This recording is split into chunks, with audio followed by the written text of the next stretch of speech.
Friends ఇప్పుడే అందిన వార్త.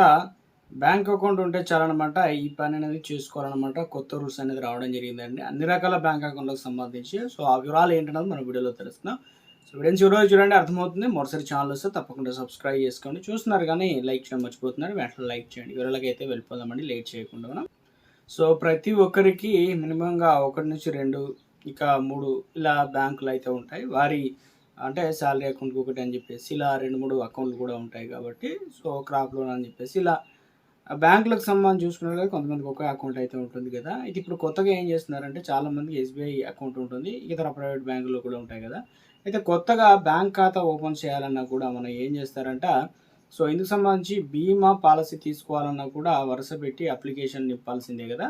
సో అయితే ఇప్పుడు ఏం చేస్తారంటే ఆధార్ పాన్ కార్డు, మన దగ్గర ఆధార్ కార్డు ఉంది, అదేవిధంగా పాన్ కార్డు ఉంటుంది. సో వివరాలు ఎంటర్ చేయాల్సిందే. త్వరలో ఈ కసరత్తు అయితే తెరపనుంది. ఎందుకంటే ప్రతి ఒక్కరు కూడా అకౌంట్ కావచ్చు, ఏదైనా ఇక బ్యాంకు సంబంధించి వెళ్ళిన డాక్యుమెంట్లు అయితే అవసరం పడతాయి కదా. సో అలా కాకుండా ఇక్కడ నుంచి ఏం చేస్తారంటే సెంట్రల్ నవ్ యువర్ కస్టమర్ 2.0 దీన్ని ఏం పిలుస్తారంటే సీకేవైసీ అని పేరుతో పిలుస్తారనమాట. దీనివల్ల ఏమవుతుందంటే కొత్త విధానం తీసుకురాబోతున్నారండి. సో ఇక భారతీయ రిజర్వ్ బ్యాంక్ ఏం చెప్తున్నారంటే ఇక క్యాపిటల్ మార్కెటింగ్ నియంత్రణ కావచ్చు, అదేవిధంగా మండలి, సెబీ, భారతీయ జీవిత బీమా, ఇప్పుడు మనకి ఎల్ఐసి కావచ్చు, ప్రభుత్వం కల్పించేటువంటి ఇన్సూరెన్స్ కావచ్చు, అన్ని రకాల వీటికి సంబంధించి కావచ్చు, అభివృద్ధి మండలి కావచ్చు, ఐఆర్డిఏఐ కావచ్చు, ఇందుకోసం కసరత్తు చేస్తున్నాయి. ఈ కొత్త విధానం అమల్లోకి వస్తే మనకు ఎలాంటి బెనిఫిట్స్ ఉంటాయి ఏంటని చూసుకుందాం. పదే పదే అప్లికేషన్ నింపాల్సిన అవసరం లేదు. ప్రతి దానికి కూడా ఫామ్ రాయాలని చెప్పేసి ఇలా ఇవన్నీ కూడా నింపాల్సిన అవసరం అయితే ఉండదు. కామన్గా ఒకే నెంబర్తో అన్ని రకాల ఆర్థిక సేవలు అనేది మనం పొందుకోవచ్చు. అది ఎలా అంటే వచ్చే నెల నుంచి విధానం అమల్లోకి రాబోతుంది. అంటే ఇప్పుడు జూలై అయింది కదా, ఆగస్టు నుంచి ఇది అంతా అమల్లోకి రాబోతుంది అనమాట. ఇందుకు సంబంధించి చూసుకున్నట్లయితే ఇక మనం ముందుగా ఏం చేయాలంటే ముందుగా బ్యాంకులు బీమా పాలసీలు మొదలుపెట్టిన తర్వాత మ్యూచువల్ ఫండ్స్ కావచ్చు, బ్రోకరేజ్ సంస్థలకి మొత్తం మీద వీటన్నిటి కూడా ఈ కామన్ సర్వీస్ విధానాన్ని విస్తరిస్తాయని చెప్తున్నారు. ఇవి ఎలా పనిచేస్తున్నాయి అంటే ఖాతా తెరవక ముందు ఎవరైనా కానీ ఇక ఆయా వ్యక్తులు ఆధార్, పాన్ నుంచి లేదా చిరునామా వివరాలు ఒక సెంట్రలైజ్ రిజిస్ట్రేషన్లో భద్రపరుస్తారు. కొత్తగా ఎవరికైనా బ్యాంకులో ఖాతా తెరవాలన్నా లేదా బీమా పాలసీ ఇవ్వాలన్నా కూడా ఇవన్నీ కూడా బ్యాంకు బీమా సంస్థలు ఆయా వ్యక్తులకు సంబంధించిన వివరాలు ఖాతాదారులు అనుమతితో మాత్రమే సెంట్రల్ రిజిస్ట్రేషన్ తీసుకుంటారన్నమాట. ఇది వన్ టైం పాస్వర్డ్ మాత్రమే.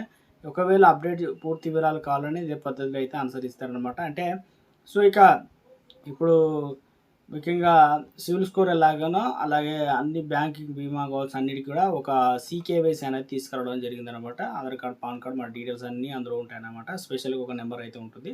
సో ఇందులో ఏం చేస్తారంటే ప్రతి ఒక్కసారి ముఖ్యంగా డాక్యుమెంట్ తీసుకుపోని అవసరం లేదు. ఆ నెంబర్ చూపిస్తే నెంబర్ ఉంటే సరిపోతుంది, మనకు ఐడి ఇలాంటిది ఇస్తారనమాట. అది అన్నిటిలో అన్ని బ్యాంకుల్లో ఒకే విధంగా వర్క్ అవుతుందని చెప్తున్నారు. అయితే ఇలాంటివి ముఖ్యంగా సింగపూర్తో పాటు కొన్ని ఐరోపా దేశాలు ఇప్పటికే ఈ విధానాన్ని అనుసరిస్తున్నాయి. ఆయా దేశాల ప్రజలు కూడా సీకేవైసీ వివరాలు ఆయా దేశాల సెంట్రల్ రిజిస్ట్రేషన్లో అయితే ఉంటాయన్నమాట. ఇవి రిజిస్ట్రేషన్ చేసుకోవాల్సి అయితే ఉంటుంది. ఆ వివరాల ఆధారంగా అక్కడికి బ్యాంకులు తమ ఖాతాదారులకు అవసరమైన ఆర్థిక సేవలు అయితే అందిస్తున్నాయి. సీకేవైసీ వివరాలు సో ఇక ఖాతాదారుల అనుమతి మాత్రమే వెల్లడిస్తారు. ఇక వారి అనుమతి లేకుండా వెల్లడిస్తే సెంట్రల్ రిజిస్ట్రేషన్పై పెద్ద మొత్తంలో జరిమానా, క్రమశిక్షణ చర్యలు కూడా ఉంటాయి. కాబట్టి ఖాతాదారులు వివరాలు గోప్యంగా ఉంటాయి, పెద్దగా ముప్పు అనేది ఉండదన్నమాట.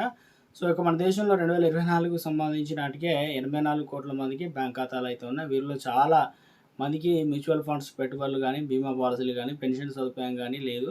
సెంట్రల్ రిజిస్ట్రేషన్ 120 కోట్ల మంది ఖాతాదారుల వివరాలు అయితే ఉన్నాయి. అయితే ఈ డేటా సరైందా కాదా అనే సందేహాలు కూడా ఉన్నాయి. దీంతో ముందుగా బ్యాంకుల ఖాతాలు, బీమా పాలసీ హోల్డర్ వివరాలతో సీకేవైసీ పూర్తి చేయాలని ప్రభుత్వం భావిస్తుందన్నమాట. సో ఇక ఒకవేళ ముందుగా బ్యాంక్ ఖాతా ఉన్న ప్రతి ఒక్కరికి, కొత్త వరకైనా అదేవిధంగా బీమా పాలసీ ఉన్న వారికైనా సీకేవైసీ కంప్లీట్ చేసుకోవాలని చెప్పి చెప్తున్నారు.